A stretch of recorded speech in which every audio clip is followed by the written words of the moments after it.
whirlwind of the month. If y'all don't know me, my name is Eris Newton, and I'm the West Tennessee community organizer with Tennessee Advocates for Planned Parenthood. Thank y'all. It's been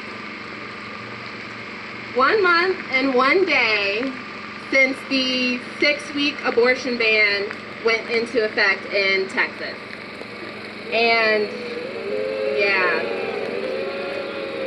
And for those that don't know, the Supreme Court of the United States failed to step in and stop this law, even though they had the power to do so.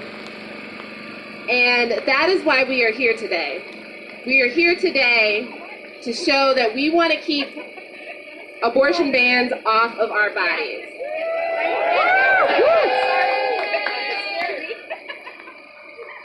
We here in Memphis are one of 620 actions taking place across the country. Yes. And I'm going to say this one has the best crowd because y'all braved the rain, y'all braved the storm, the clouds, all of that. But so before we get started today, with the conversations that we've been having in the news, I know that oftentimes safe and legal abortion access is seen as a woman's issue, but we know that people of all gender identities have abortions, and so one of the requests I'm going to make of you today is that as we talk about abortion, that we be sure to use inclusive language when speaking about the people who have abortions. Also today, I would like to center the folks that will be most impacted by legislation that affects safe and legal abortion access, and those are going to be people of color, those are going to be undocumented folks, those are going to be folks of lower socioeconomic status, and those are the people that we're out here for. We're here to fight for the rights of those people, the people who, because we know that if abortion becomes illegal in this country, folks with means will still be able to go and get abortion care services if that's what they should choose. Also today, I chose the Ida B. Wells statue as our location because she was a fearless fighter for injustice and for Black people, and as a Black woman, someone I look up to. And so I want to thank y'all for sharing this space here with me today. Today I've also invited a couple folks to speak.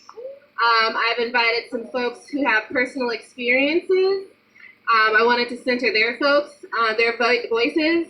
And so we'll go ahead and get started today, and I'll introduce our first speaker, Rain. Rain, would you like to come up to the mic?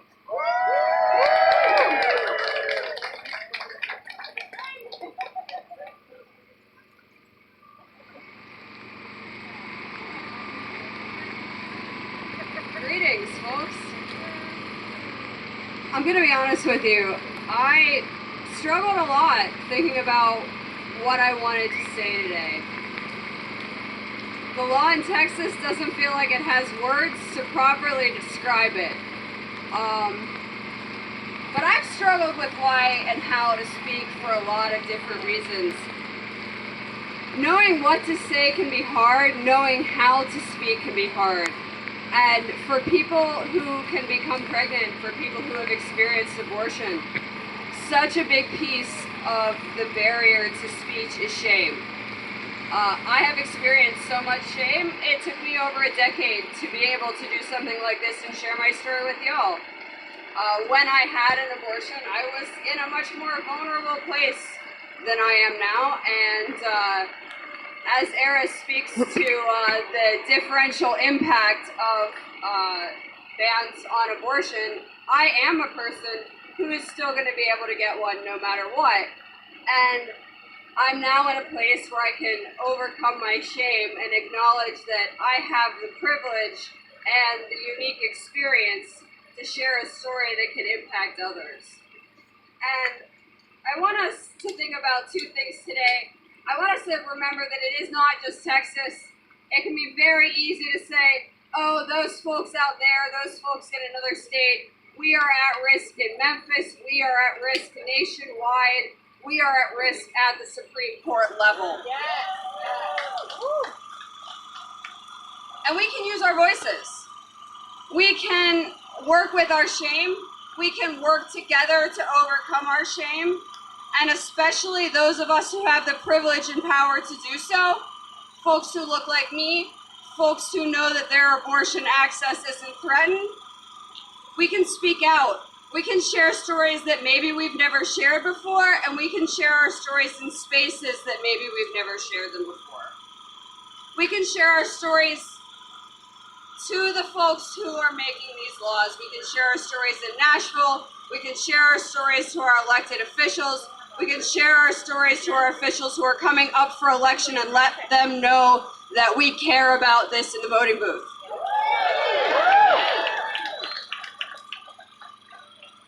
We can share in our social circles. We can share in our social media circles.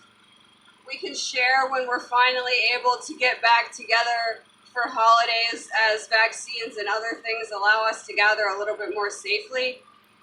We can share with the folks who we know adamantly disagree with us, and we can share with the folks who maybe are in a place that they want to change their minds. We can share, we can encourage other folks to share, and we can proliferate the reality that anyone who can get pregnant may want or need to have an abortion. Anyone. And everyone who can get pregnant deserves that right. Everyone of every color, everyone of every nationality, everyone of every religion, everyone of every gender deserves the right to have an abortion if they need one. So y'all, I don't think should be our responsibility to speak out. This is ridiculous. I think it's ridiculous, and I know a lot of you think that the fact that we're all still standing here so long after Roe versus Wade is ridiculous. But here we are. And our stories and our ability to tell them is a part of our strength. We can use our strength. We can work through our shame. We can be powerful in those feelings of shame and speaking through that. And we can cause real change, folks, today and moving forward. Thanks for having me. One more time for Rain. Rain did a great job speaking to the issue of shame, the thing that tries to keep us silent. The other people who are trying to keep us silent are some of our politicians in Nashville. But we do have reproductive and sexual health advocates in Nashville that fight for us, fight for our right to access to safe and legal abortion, and do so loudly and proudly. And we have one of those folks here today. Next to the mic, I'd like to invite Representative London Lamar of House District 91 to come speak.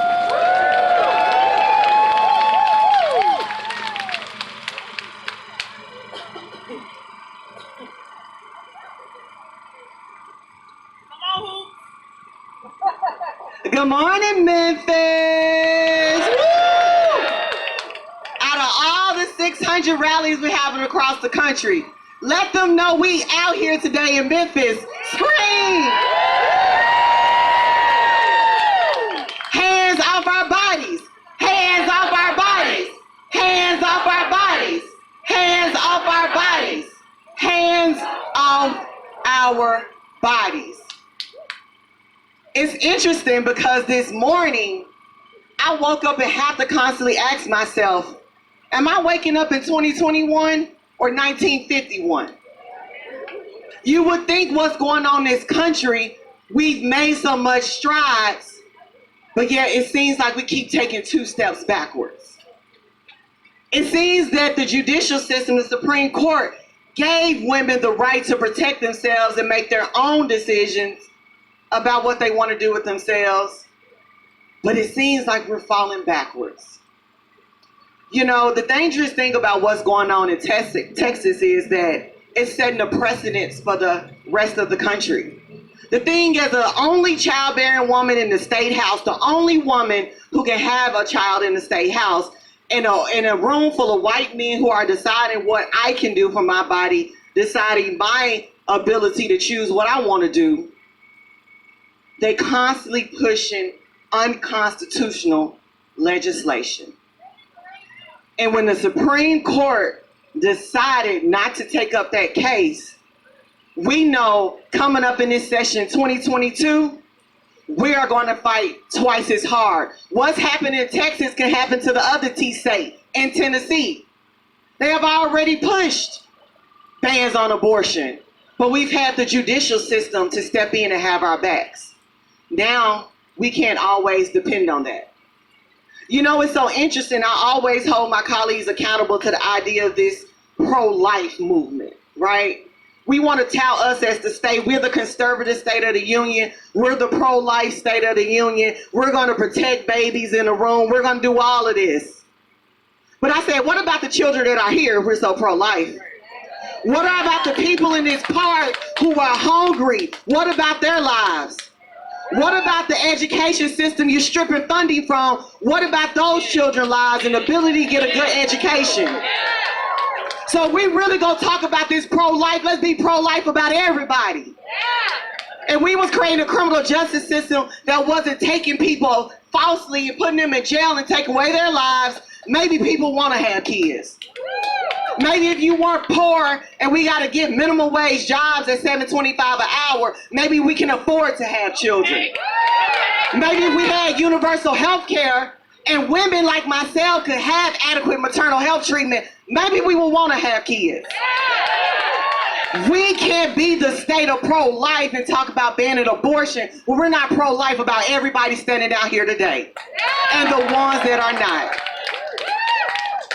So if you want better leaders, if you want leaders who are going to protect the reproductive autonomy of all people, of all genders, of all races, of all socioeconomic classes, of all education statuses, of all sexual orientations, let's be pro-life about all our legislation and policies we implement on people. And until the meantime, hands off our bodies. Hands off our bodies. Hands off our bodies. Hands off our bodies. And in 2022, we have the biggest election in state government coming up. We have the ability to vote in May. You have the ability to vote for the primaries for governor, Congress, state house, state senate, and all those in between, and the judicial races in August. And then we choose who we officially want in November. You got 3 elections to come up. If you're not registering your friends to vote, if you're not going to the polls, if you're not asking people to put in reproductive autonomy, reproductive justice leaders in office, then what are we doing? I need some help in the state house. And I'm depending on you to help me out because our lives are dependent on it. Thank you so much. Give it up one more time for Representative London Lamar. Y'all, she really does fight for us. You should see, if you didn't know, if you go to the Capitol or the state legislature website, you can see past recordings. And when I tell you London Lamar is in the House fighting for us, she is fighting. So thank you so much, London. Next up, I'd like to introduce Regina to the stage. She's a wonderful community member, and she's gonna come share her story with us.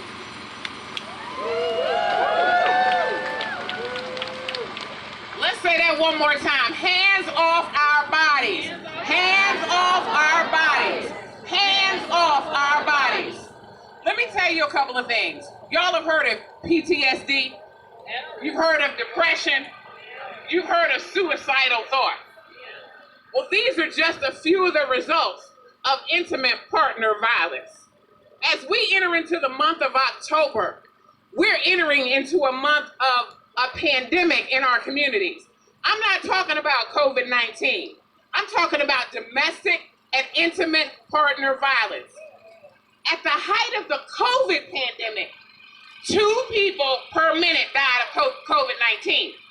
But in the US, 20 people per minute are impacted by intimate partner violence.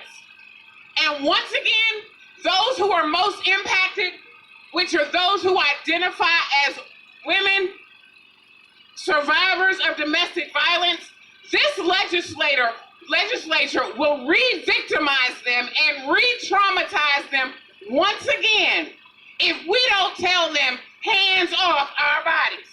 Now, this is not just a health matter, but the coercion and system barriers emboldened by this proposed legislation will create additional barriers for those that are trying to escape the violence.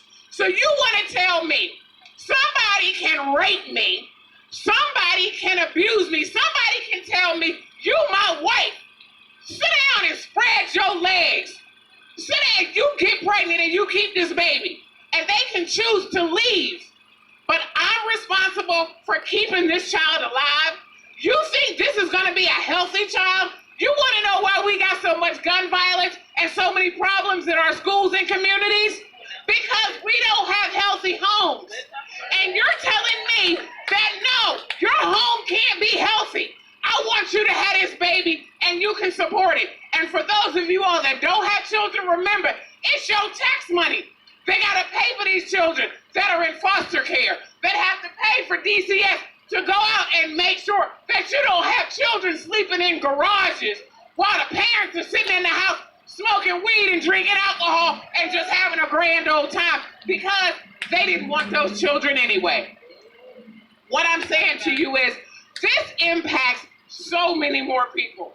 And access to abortion and reproductive freedom goes to the heart of that reproductive coercion, which is called when the patterns of power and control in intimate partner violence. The partner is all about power and control. And these laws say women, those who identify as women, those who have reproductive organs and can get pregnant, you're saying to all of them, you don't matter.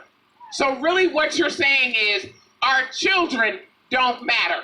Those who want to say, oh, well, they can be adopted. Guess what? Not only am I a domestic violence survivor, but I had to adopt a child whose mother's drug addiction would not allow her to take care of the children. So I could have chose to leave her in Brunswick, Georgia, you know, down there where they killed Ahmaud Arbery, or I could bring her into my home. But everybody doesn't have that resource. So we need to continue to stand with Planned Parenthood, stand with those legislators like Representative London Lamar, who recognize that, guess what? God gave me this, but it didn't say you get to decide what I'm gonna do with it. Let's stand. All right, next I'd like to ask Annie to come to the stage. And, oh, here she is. Come on, Annie. Let's give it up for Annie. Okay, thank you. Hey everybody, my name's Annie, and in 2014, when I was 22, I had an abortion. At the time, I was a junior in college. Thank you. At the time, I was a junior in college, studying for a degree in English literature while working at a bookstore. I was also trapped in an abusive relationship with a much older man. And I'd also been isolated from my friends and family. My boyfriend at the time couldn't understand why I would ever want to hang out with my friends without him. So in order to quell his jealousy, I stopped seeing most of my friends. Then he couldn't understand why I would rather stay at my dorm than his house, and grew increasingly jealous of my alone time. Not wanting to upset him, I eventually gave in and spent most of my days at his house, usually alone since he worked a full-time job. I didn't have a driver's license, so I couldn't leave the house. This way he could keep an eye on me and keep me feeling trapped. He also refused to use condoms and became angry and yelled at me if I insisted otherwise, despite knowing I wasn't on birth control. I knew I was pregnant before I even took a pregnancy test. I had been spotting and had sore breasts, both of which are normal before starting your period, but neither of which are normal for my body. I had even taken Plan B about a month and a half before, but I was still hit with a sense of overwhelming dread that I was pregnant. My boyfriend thought I was overreacting, but bought a pregnancy test for me anyway, and sure enough, it was positive. I sobbed the whole night. I was scared of being tied to this man for the rest of my life. I was immediately confident that an abortion was the best decision for me, so I called Planned Parenthood the next day to schedule my first appointment. The only other person besides my boyfriend who knew I was pregnant was my best friend. I planned to not have my boyfriend with me during the abortion process.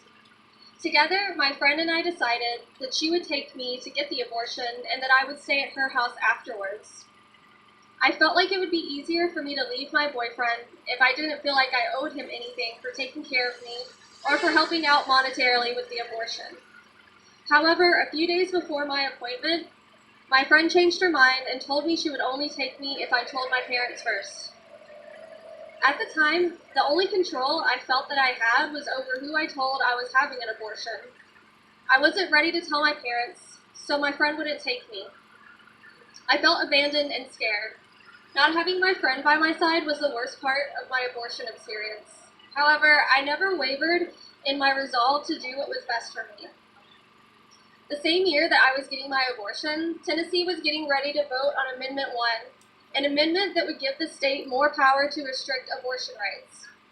In the weeks leading up to my abortion appointment, aggressive anti-choice advocates, armed with graphic signs, spewing misinformation, littered my college campus, creating a hostile, frightening environment. Even though I was already knowledgeable about abortion and Planned Parenthood, this environment still led to me feeling further isolated and anxious. The day of my abortion, my boyfriend took me to Planned Parenthood. I had planned on having a surgical abortion, but found out that I wasn't far enough along to be able to choose that method. Instead, I opted for the medical abortion so that I wouldn't have to wait even longer to have the procedure done. I've always suffered from anxiety, so being in a new situation, surrounded by strangers, in an abortion waiting room kicked my nerves into high gear. But it wasn't long before we all started talking and cracking jokes. It wasn't a somber occasion. It was just another annoying day in a waiting room for a routine medical procedure. And talking with them and complaining about this annoying day we were having helped me feel so much less alone. While sitting in that room, thoughts of leaving my abusive boyfriend began to plant in my head again. It started to seem possible even without the help of my friend. The morning after I took the abortion pills, I felt nothing but relief and hope, the most hope I had felt in quite a while. And for the past 7 years, whenever I think of my abortion, I still feel that same sense of relief, as well as gratitude for the existence of Planned Parenthood. Because of Planned Parenthood and the abortion I had, I was eventually able to make a plan to leave the relationship I was in. I was also able to graduate college and go on to experience loving, healthy relationships. When I was ready, I decided to share with my friends and family that I had an abortion. Being open about my abortion has allowed me to have conversations with both friends and strangers of all different ages and backgrounds who have also had abortions. I believe that continuing to talk about our personal stories of abortion will help to lessen the stigma around it. I have never regretted the decision I made, and I have never felt shame over having abortion because abortions aren't a shameful thing. Abortion is healthcare, and everyone should have access to safe abortion. If Texas's new 6-week abortion ban had been in effect here, I don't know where I would be today. I discovered that I was pregnant at around 5 weeks, which is not the reality for a lot of people. And even though I found out early, I still would not have been able to get the abortion since the entire process took around 2 weeks. First, I had to schedule an appointment to get blood work done, and then I had to wait for the next available abortion process. This makes getting an abortion before 6 weeks practically impossible. And as is the case for many pregnant people in Texas currently, I would have had no way to leave the state to have an abortion. I was only making $7.25 an hour, didn't have a car or driver's license, and only had one day off of work. I'm afraid that the Supreme Court's refusal to block this 6-week abortion ban in Texas will embolden politicians in other states to push for similar anti-choice legislation. Just last year, Governor Bill Lee signed a similar abortion ban before it was blocked. In order to make abortion more accessible and to keep it legal in Tennessee as well as every other state, we must demand that our federal elected officials support the Women's Health Protection Act. Let's give it up for Annie. And also just thank you, Annie, for sharing your personal story. When it comes to safe and legal abortion access, politicians like to talk about it in hypotheticals, about hypothetical situations, but these are real lives, real people, and real people should have the choice to make the decision that they want about their own bodies. So let's give it up for Annie, and then let's welcome our next speaker, Ari, to the stage.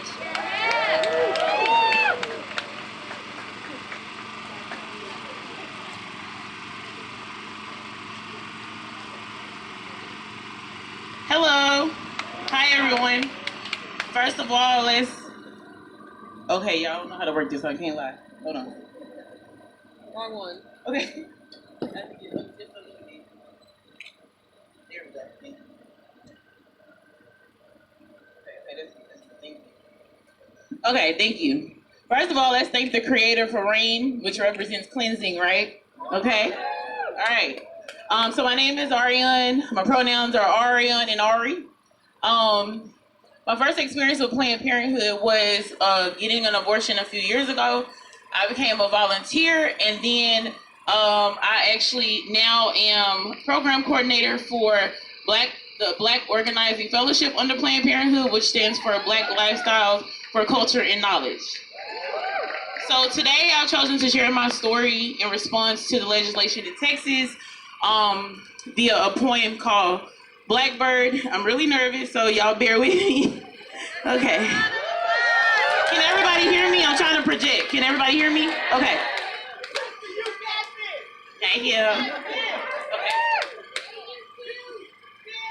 Okay. I grew up a little black girl in a big black world where I learned that I had to be the light and that I could not let racist, sexist, misogynist bigots tell my story, so I learned to write. Hear me when I say, I grew up a little black girl in a big black world where I learned that I had to be the light and that I could not let racist, sexist, misogynistic bigots tell my story, so I learned to write. I command my freedoms, little black bird. I need no permissions. F what you heard. I am Nina, put a spell on you with my words. So these are my demands. Bans are for our bodies, and I'm not asking you. My story is simple. I had an abortion because I chose to. That is my truth, and if I needed forgiveness, I wouldn't be asking you. You write legislation that kills the youth. Use religion to construct fear. Inject your morals and show up here with fabricated lies that you call the cure. Pro-life, you scream from across streets, holding up signs that read, baby killers with no remorse. And I am forced to fight for my body autonomy in appellate courts. You make decisions for my life that leave me no recourse. No support from my friends, family, and peers, not even the Uber driver. Roe versus Wade, you want to overturn that. My ancestors shed blood just to earn that. Yet here you are, killing me softly all over again, singing the same old song. Abortion should be illegal because it's wrong. Speaking of wrongs, let's highlight your infractions. Started in Texas, Mississippi, I guess Tennessee is next. Our mind and bodies are under attacks. Murder by law, we need bulletproof vests. You meet us with poverty and leave us with less. Take our choices and make them regrets. Strip us of dignities until nothing is left. Rewrite our narratives and call it press. Nonetheless, nevertheless, we will not back down. I will not back down because there are little black girls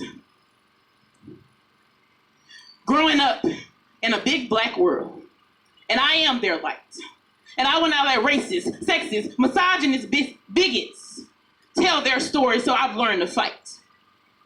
Our bodies are ours to have. Our freedoms are not dependent on your opinion of our lives. Your beliefs do not detain me. Like a blackbird, I remain free. I am neither.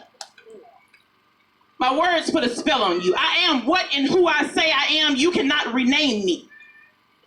I am a blackbird, the original melanated Mona Lisa, picturesque in my truth, and you will not refrain me.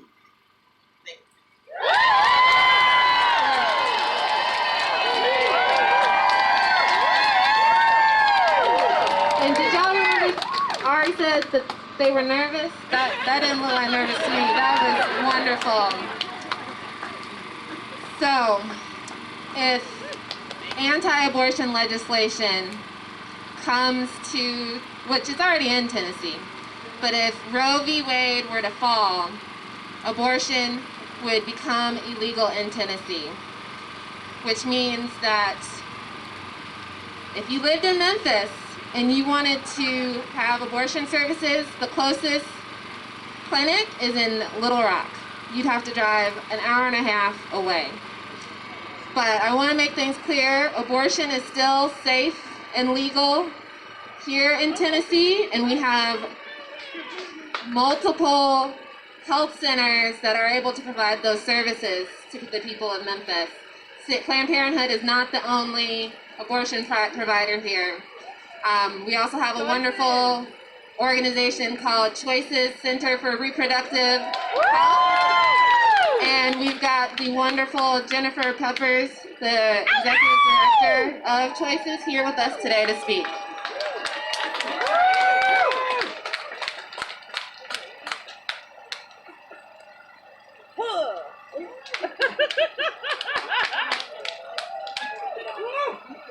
Trying to look cute for y'all and couldn't get up the stairs. You still cute.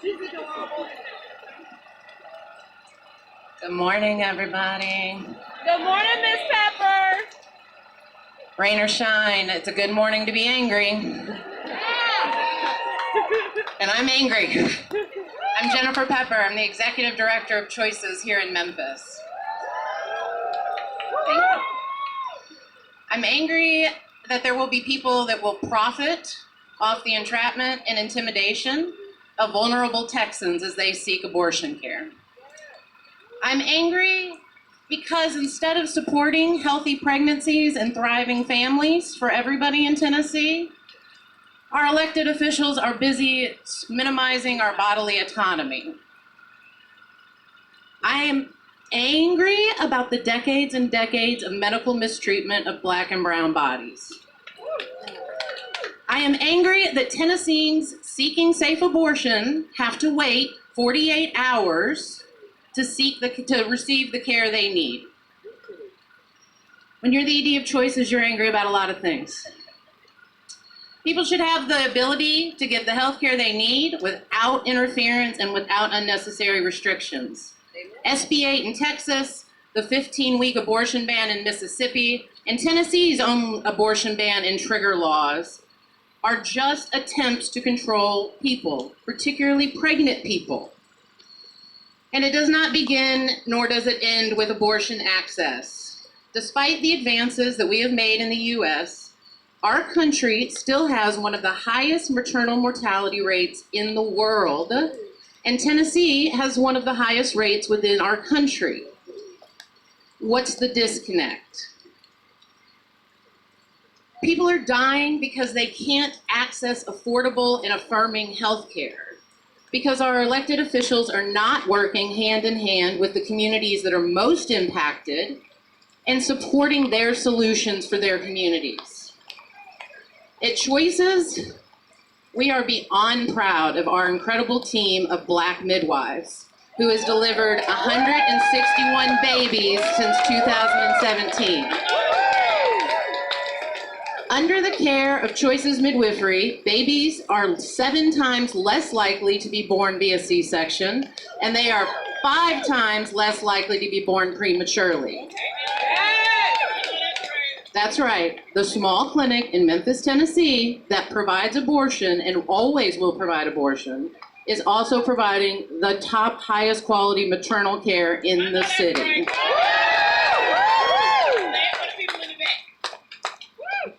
Choices will continue to fight for full spectrum reproductive health care, including abortion. We will continue to partner with all of the people in Memphis and across the state, including our wonderful partners at Planned Parenthood. But Texas is not an outlier, y'all.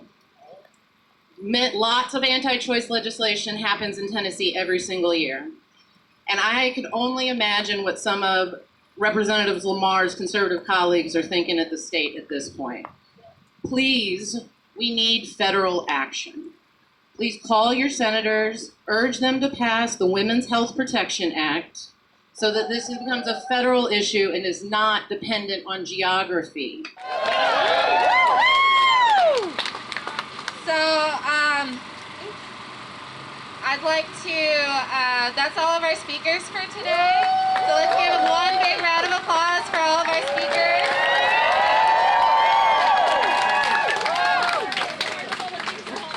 Also, as we're wrapping up for today, I just want to lift up the sponsors of this event.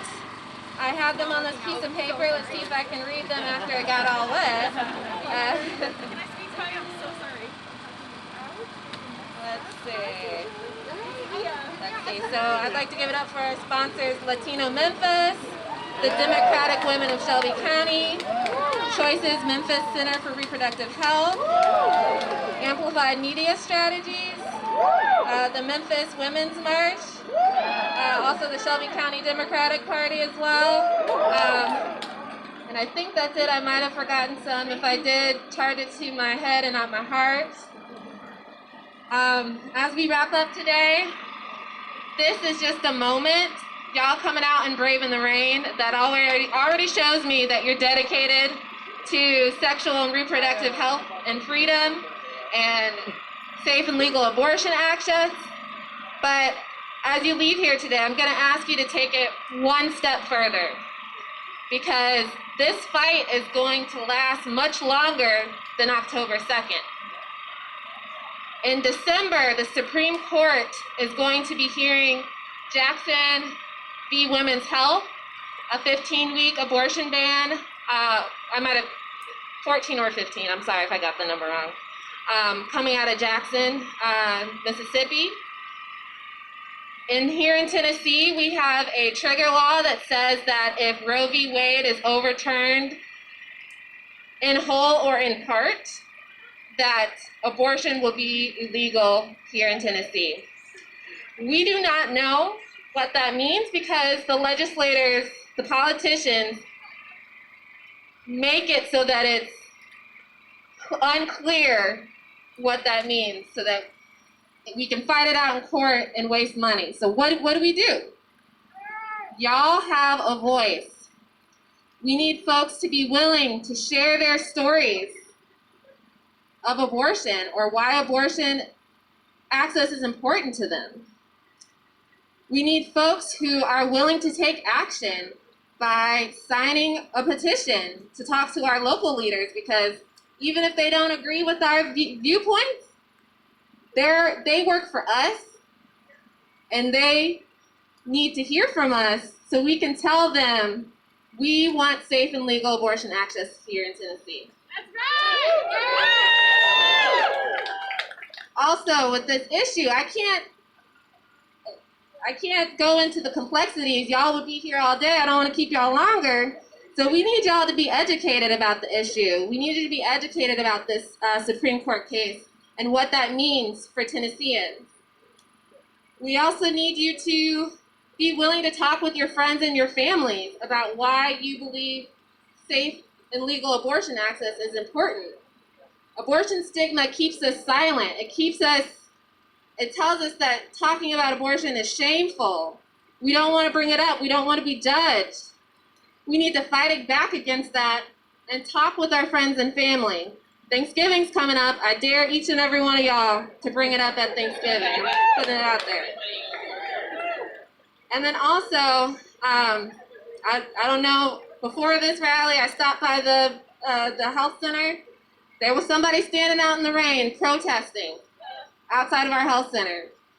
If you've got daytime availability, we need folks that are going to be willing to help our patients feel comfortable when they come to our health center. So we need people who are willing to sign up to be patient greeters. Let's see. There were 6 things. Oh, also, I am just one person. I'm one person. I cannot be in this fight by myself. I need folks to help me come up with ideas, be willing to put in the work. So if you're interested, we're going to have a meeting in a couple weeks to talk about where do we go from here? What do the next couple months look like? Because if we don't step up and speak out, abortion could be illegal in Tennessee as soon as July 2022. This is serious. So we need to work our butts off the next couple months to make sure that that doesn't happen, that our voices are loud, and that we fight against that. So there should be someone coming around with some flyers that has a QR code or a bit.ly link on it. Should have all the sign-up links. I'll also be sending out an email, but we need y'all past October 2nd. And thank y'all for coming out. Thank y'all for braving the rain. And actually, we should leave with a chant. Before we leave, we got to chant one thing. I thought bands off our body was good. So let's do that. 1, 2, 3. Bands off our bodies. Bands off our bodies. Bands off our bodies. Bands off our bodies. Bands off our bodies. Bands off our bodies. Bands off our bodies. Bands off our bodies. All right, thank y'all again, and you have a good rest of your Saturday.